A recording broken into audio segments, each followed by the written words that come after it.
Hello students, today we will start our next topic, mineral based industries. Mineral based industries ऐसी industries होती हैं जो raw materials के लिए मिनरल्स का या मेटल्स का यूज करती हैं। मतलब ऐसी इंडस्ट्रीज जिसमें रॉ मटेरियल्स मिनरल्स या मेटल्स होते हैं। For example aluminium industry, iron और कॉपर इंडस्ट्री, ये मिनरल बेस्ड इंडस्ट्रीज के अंडर आती है। इसमें हम पढ़ेंगे आयरन एंड स्टील इंडस्ट्री के बारे में। आयरन एंड स्टील इंडस्ट्री जो है वो बेसिक इंडस्ट्री है, क्योंकि सभी इंडस्ट्रीज इसी पर डिपेंडेंट है अपनी ज़रूरत को पूरा करने के लिए, चाहे वो हैवी इंडस्ट्रीज हो, मीडियम इंडस्ट्रीज हो या फिर लाइट इंडस्ट्रीज हो। सभी इसी पर डिपेंड हैं अपने काम को पूरा करने के लिए। स्टील की ज़रूरत जो है वो इंजीनियरिंग गुड्स बनाने के लिए, कंस्ट्रक्शन मटेरियल के लिए, डिफेंस होती है रक्षा के फील्ड में, मेडिकल साइंटिफिक इक्विपमेंट बनाने के लिए आयरन और स्टील की जो ज़रूरत है वो होती है। स्टील का जो प्रोडक्शन है या जो कंजप्शन है, कंजप्शन मीन्स सेवन, उसके बेसिस पे ये तय किया जाता है कि कौन सी कंट्री ज़्यादा डेवलप्ड है। यानी कि जो कंट्री स्टील का प्रोडक्शन ज़्यादा करेगी उसे ज़्यादा डेवलप्ड माना जाएगा। स्टील और आयरन इंडस्ट्री जो है ये हैवी इंडस्ट्री इसे कहा जाता है, क्योंकि इन इंडस्ट्रीज में जो रॉ मटेरियल्स यूज़ किए जाते हैं या जो प्रोडक्ट्स बनते हैं वो काफ़ी हैवी होते हैं और ट्रांसपोर्टेशन का जो कॉस्ट है वो भी काफ़ी ज़्यादा होता है। आयरन और कुकिंग कोल एंड लाइमस्टोन जो है, जब हम इसे 4:2:1 रेशो में यूज करेंगे, मतलब इसकी जो ज़रूरत है वो 4:2:1 रेशो में होती है ताकि स्टील की प्रोडक्शन जो है वो की जा सके। मैंगनीज की कुछ क्वांटिटी जो है उसकी भी ज़रूरत पड़ती है ताकि स्टील जो है उसको हार्ड बनाया जा सके। इन इंडस्ट्रीज के जो प्रोडक्ट्स हैं मार्केट तक पहुंचने के लिए उन्हें अच्छे ट्रांसपोर्ट की भी ज़रूरत जो है वो होती है। अब यहाँ पे हमें कुछ डाटा दिया है। 2016 में जो स्टील का प्रोडक्शन है वो 95.6 मिलियन टन्स का था। इंडिया जो है उसका रैंक 3rd है पूरे वर्ल्ड में स्टील प्रोड्यूस करने के फील्ड में। इंडिया लार्जेस्ट प्रोड्यूसर है स्पंज आयरन का। 2016 में इंडिया में स्टील का कंजप्शन 63 kg पर एनम था, जबकि वर्ल्ड का एवरेज 208 kg पर एनम का था। यहाँ पे हमें एक टेबल दिया गया है जिसमें ये दिखाया गया है जो टोटल प्रोडक्शन है स्टील का इंडिया में कौन से ईयर में कितना था। 2010 से 11 के बीच 68.62 टन्स पर एनम का है। 2011 से 12 के बीच 75.70 per annum. 2012 to 13 81.68, 2013 to 14 87.67, 2014 to 15 92.16, 2015 to 16 91, 2016 to 17 101.3 turns per annum का जो प्रोडक्शन है वो स्टील का था इंडिया में। उसके बाद हमें यहाँ बताया गया है जो मिनी स्टील प्लांट्स हैं। मिनी स्टील प्लांट्स वो प्लांट्स होते हैं जो सिर्फ प्रोडक्शन करते हैं। वहाँ पे इलेक्ट्रिक फर्नेसेस मीन्स भट्ठी, स्टील स्क्रैप्स मीन्स रद्दी और स्पंज आयरन का ही यूज वहाँ किया जाता है मिनी स्टील प्लांट्स में। नेक्स्ट यहाँ पे एक फ्लो चार्ट दिया गया है जिसमें process of manufacturing of steel, यानी कि स्टील जो है वो कैसे बनता है उसके बारे में बताया गया है। फर्स्ट यहाँ पे दिया है transport of raw material to plant. जो रॉ मटेरियल है स्टील बनाने के लिए उसे ट्रांसपोर्ट किया जाता है। उसके बाद आयरन ओर को मेल्ट किया जाता है। लाइमस्टोन की फ्लेक्सिंग की जाती है। फ्लेक्सिंग मीन्स पिघलाना, उसको पिघलाया जाता है। Slag is removed. Slag means lava, उसे अलग किया जाता है।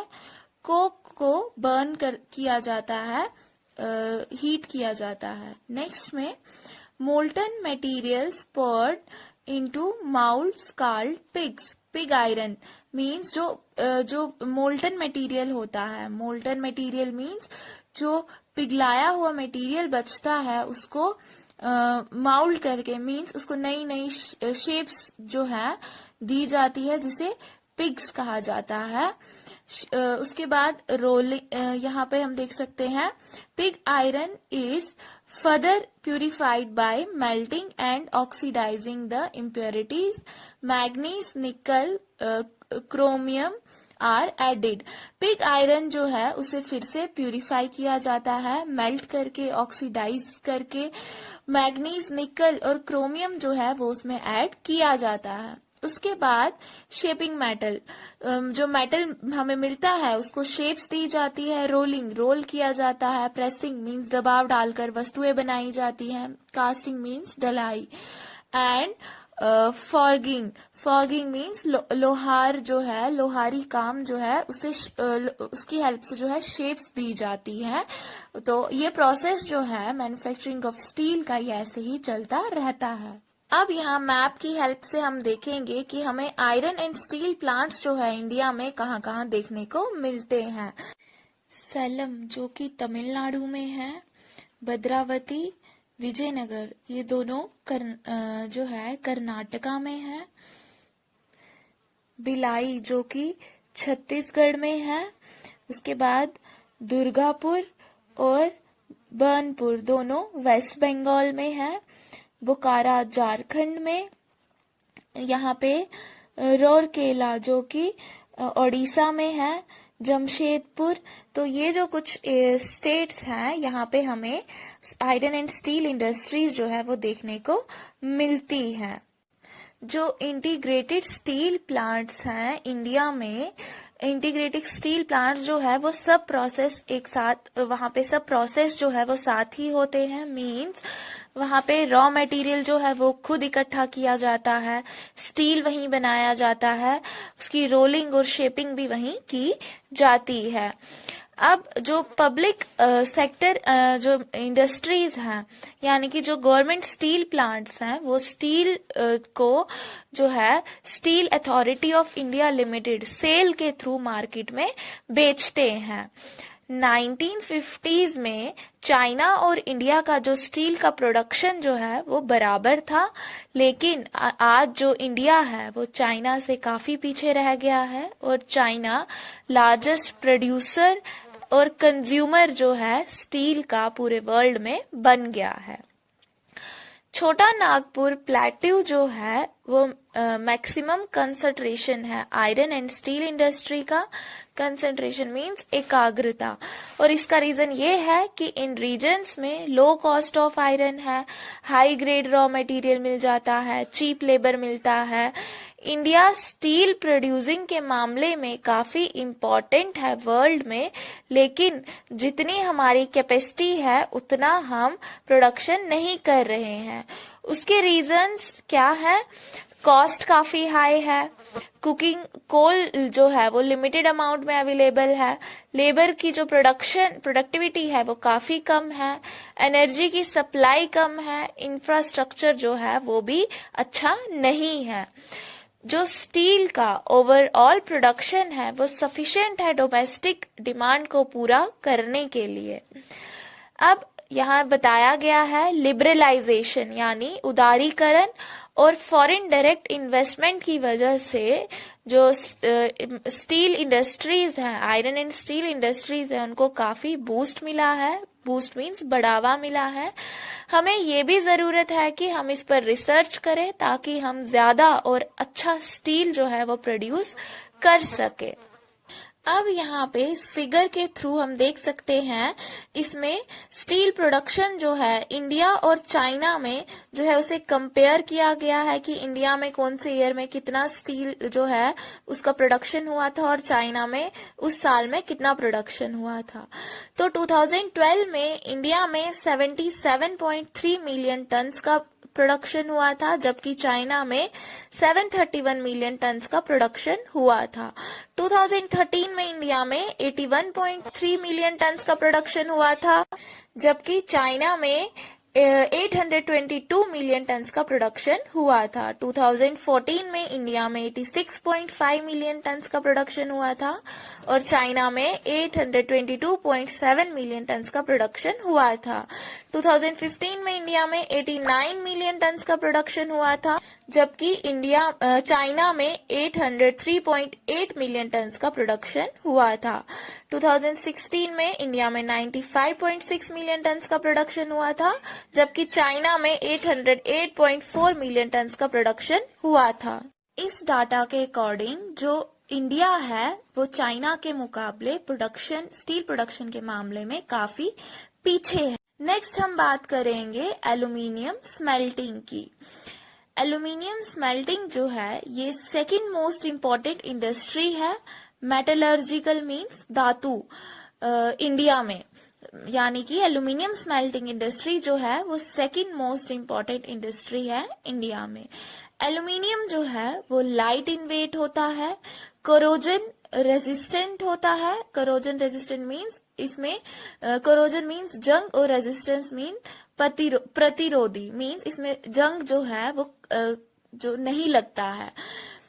गुड कंडक्टर ऑफ हीट होता है, मिलिएबल होता है मींस लचीला, और अगर इसको दूसरे मेटल्स के साथ जो है मिलाया जाए, मतलब अलॉय बनाया जाए, तो ये काफी स्ट्रॉन्ग बन जाता है।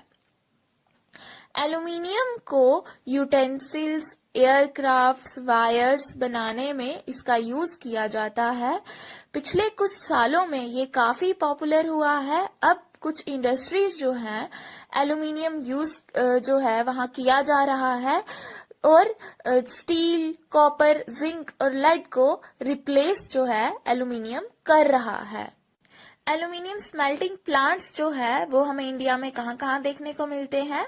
ओडिशा, वेस्ट बंगाल, केरला, उत्तर प्रदेश, तमिलनाडु, छत्तीसगढ़, महाराष्ट्र। तो यहाँ पे हमें एल्यूमिनियम स्मेल्टिंग प्लांट्स जो है वो देखने को मिलते हैं। बॉक्साइट जो है वो एल्यूमिनियम का रॉ मटेरियल है। ये काफी बल्की होता है, डार्क रेडिश कलर्ड होता है। एल्यूमिनियम का जो प्रोडक्शन के लिए जो है इलेक्ट्रिसिटी काफी इम्पोर्टेंट है। रॉ मटेरियल जो है वो सस्ता होना चाहिए। ये दोनों चीजें जो है जरूरी होती है एल्यूमिनियम इंडस्ट्री को कहीं भी सेटअप करने के लिए। मतलब एल्यूमिनियम इंडस्ट्री अगर हमें कहीं सेटअप करनी हो तो इलेक्ट्रिसिटी और रॉ मटेरियल जो है उसको ध्यान में रखकर ही उसे सेटअप किया जाता है। अब यहाँ नीचे एक चार्ट दिया गया है जिसमें हमें ये बताया गया है कि एल्यूमिनियम जो इंडस्ट्री है उसमें मैन्युफैक्चरिंग प्रोसेस जो है वो कैसे होता है। 4 to 6 टन्स ऑफ बॉक्साइट जो है उससे 2 टन्स ऑफ एल्यूमिना बनाया जाता है, जिससे 1 टन एल्यूमिनियम जो है वो हमें मिलता है। पहले बॉक्साइट जो है एज ए रॉ मटेरियल उसे यूज किया जाता है। बॉक्साइट कैरी से बॉक्साइट लिया जाता है, मतलब बॉक्साइट की जो खदान होती है वहां से बॉक्साइट लिया जाता है, फिर उसे ट्रांसपोर्ट किया जाता है। बॉक्साइट जो है उसे क्रश किया जाता है और एल्यूमिना को जो है डिसॉल्व आउट किया जाता है। एल्यूमिनियम रिफाइनरी मीन्स उसे शुद्ध किया जाता है, शुद्ध करने के लिए कारखानों में भेजा जाता है। बल्क और ship to site of smelter, जो एल्यूमिना है उसे शिप किया जाता है जहां स्मेल्टर मीन्स धातु गलाने के लिए, उन साइट्स पे जहां पे उसे गलाया जाता है। Calcinated petroleum coke from a refinery, तो रिफाइनरी होती है जहां पे इनको शुद्ध किया जाता है, शुद्ध करने के लिए जो कारखाने होते हैं। पिच फ्रॉम अ कोलैरी, जो कोलैरी होती है वो कोयले की खान होती है। उसके बाद एल्यूमिनियम स्मेल्टर जो है वो बनता है। A molten metal act as a electrolyte. Electrolyte means solution that conducts electricity. जो मोल्टन मेटल होता है वो इलेक्ट्रोलाइट की तरह एक्ट करता है। और एल्यूमिनियम स्मेल्टर जो है वो बनता है। एल्यूमिनियम स्मेल्टर जो है इसमें इलेक्ट्रिसिटी जो है 18,600 किलोवाट जो है पर टन ऑफ ओर में जो है यूज की जाती है। सो स्टूडेंट्स, ये था आज का लेक्चर। होप आपको समझ आ गया होगा। Thank you.